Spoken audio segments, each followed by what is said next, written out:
This is a preview of the lecture video on the topic Propagation of Ultrasound, Signs and Artifacts, part 1 of the lecture video. Short clippings of the parts of the lecture video will follow. Having gone through the preview, if you wish to listen to the main lecture video, go to sonoshare.in. This lecture deals with physical principles of propagation of ultrasound in human tissues and the effects of this propagation seen as signs and artifacts. The physical propagation of ultrasound are simplified. So it is based on some simple assumptions made by the machine, which is not correct, but it is necessary, and acoustic properties of the tissues. Echo amplitude is determined by the object alone.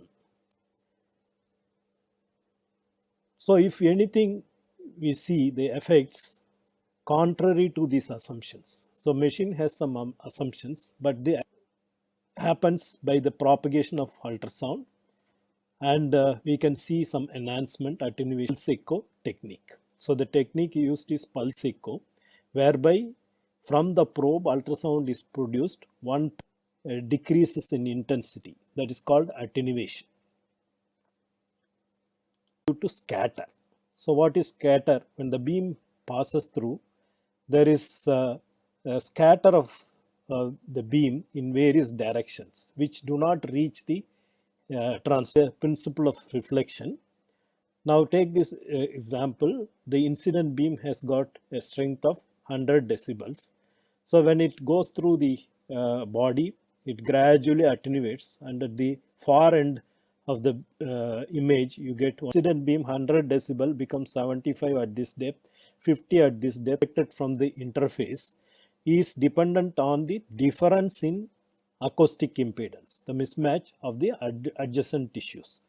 For average human tissue 1.63, skull bone is 7.8. So average soft tissue we take as an average. So the strength of the echo is directly proportional to the far part of the image will be weaker because the incident beam weakens.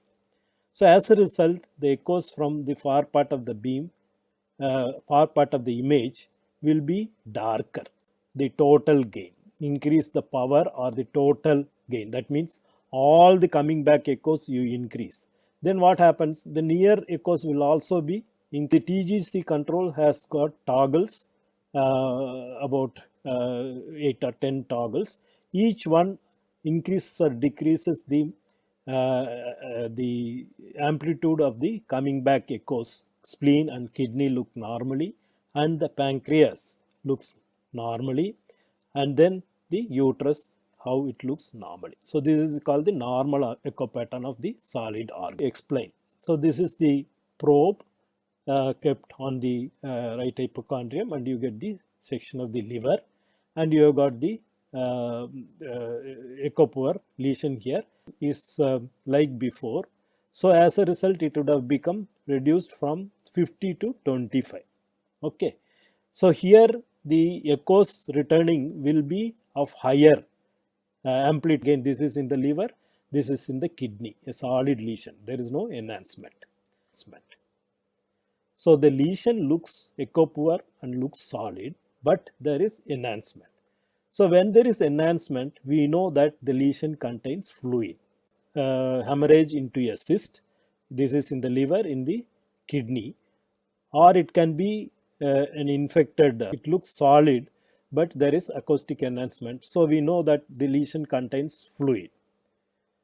So what is the fluid there? It is blood. So it is cavernous hemangioma. So how does it happen? Now this is the histological picture of cavernous hemangioma. So because of the lot of interfaces, and indicates that lesion contains fluid, and here again it is blood. So this is a capillary hemangioma. So what is the difference between cavernous hemangioma and capillary hemangioma? The cavernous hemangioma, so the hemangioma will vary in appearance depending upon the frequency we use. So here you see the ecopore lesion, there is enhancement. So we know that it is tubules seen in the kidney in autosomal recessive polycystic kidney. So the appearance depends on the probe used. What is that fluid? That is, we will see, that is blood. So blood, immediately wherever bleeding happens, the blood becomes congealed blood, it solidifies. So that's called congealed blood, clear 2 months later. So that is hemorrhage into a cyst. Now this is another, you see attenuation, so you don't see enhancement. So both the masses appear similar, but here there is no enhancement, here there is enhancement. So the content has to. So here you see fluid, the acoustic impedance is 1.5 and this is a calculus, so that is calcification. So the acoustic impedance is 8. So the difference is very high. So some of the signs we saw which are useful in the diagnosis. Now coming to the deleterious variation that are called artifacts. So based on within the bladder, this is within bladder with convex with linear. You see the multiple lines. Okay, so this is called reverberation artifact. Why does it happen? Now this is the probe and this is the first well. But here you don't see them well. Why? Because of the reverberation happening here. So the same reverberation, if it happens here, so that will obscure the deep to urinary bladder. If it is with happening here, we will recognize, but here this mimics a very large fluid collection deep to the urinary bladder. But you see this bright echo, this is the gas in the rectum, which is causing, it will be almost equal in depth, as I told you. Second is, it will be, once you move the transducer slightly to the side, the gas may not be present by the side and you will get a normal appearance to produce such a big fluid collection there. So we know that this is artifactual. So artifact, it would have moved and it will disappear. The artifact will disappear. So this is comet tail or ring down artifact. How is it produced? It is due to reverberatory chambers produce many closely spaced line appearances of this reflector down. So that results in a very bright line deep to that. So what are these, what can produce such an effect? Bubble within the kidney and we diagnose emphysematous pyelonephritis, urethral fistula.